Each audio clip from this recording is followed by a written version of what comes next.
Lumaban ang Koshigaya Alphas kontra sa team ng Utsunomiya Brex at naging dikit ang score ng laro. 69-71 ang naging final score natin. Top 3 sa standings ang Utsunomiya Brex pero Koshigaya Alphas na lamangan lamang ng 2 points. Nagpapakita na lumalakas talaga ang team ng Koshigaya Alphas dito sa Japan B1. Ibang-iba na sa Koshigaya Alphas na nag-uumpisa pa lamang at palaging natatambakan ng malakihan, pero ngayon ito na ang resulta ng experience na kanilang nakukuha dito sa Japan B1, pumapalag sa mga teams na nasa top 4 ng standings. Kay Soto hindi naglaro, nagkaroon ng suspension dahil sa pagkakateknikal nito sa laro nila laban sa team ng Sun and New Phoenix, pero magiging lifted naman ang suspension at makakapaglaro ulit si Kai para sa team ng Koshigaya Alphas. Ang Kyoto Hanaris ang susunod na makakalaban ng Koshigaya Alphas. Isang back-to-back games ang magaganap at sa game na ito posible ang back-to-back wins dahil may kakayahan ang Koshigaya Alphas na manalo laban sa team ng Kyoto Hanaris at sa mga teams na nasa gitnang rankings ng standings.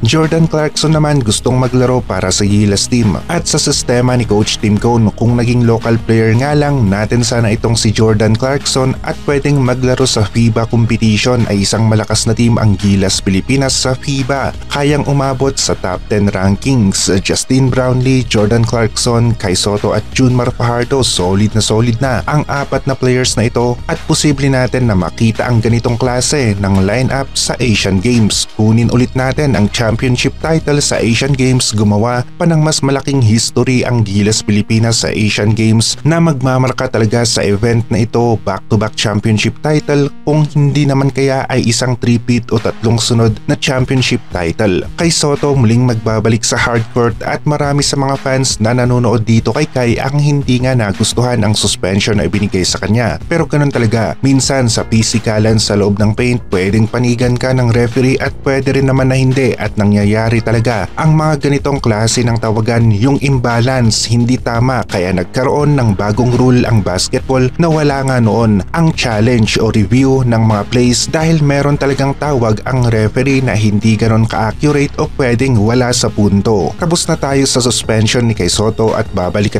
nga ito sa hardcourt, muling maglalaro laban sa team ng Kyoto Hanaris. Hindi naman nagpahuli si Dwight Ramos para sa team ng Hokkaido. 19 points, 2 rebounds, 2 assists ang kanyang nagawa sa latest nilang laro. Maganda ang nilalaro ng mga Gilas players natin sa Japan B1 B-League at sa KBL naman. Carl Tamayo, malakas ang laro na ipinapakita, sunod-sunod ang malakihang ambag sa opensa para sa team ng LG Sakers. Posible nga na makita natin ang malakas na team ng Gilas sa Asian Games. Justin Brownlee at Jordan Clarkson, kung hindi naman kaya ay JB at Boatwright.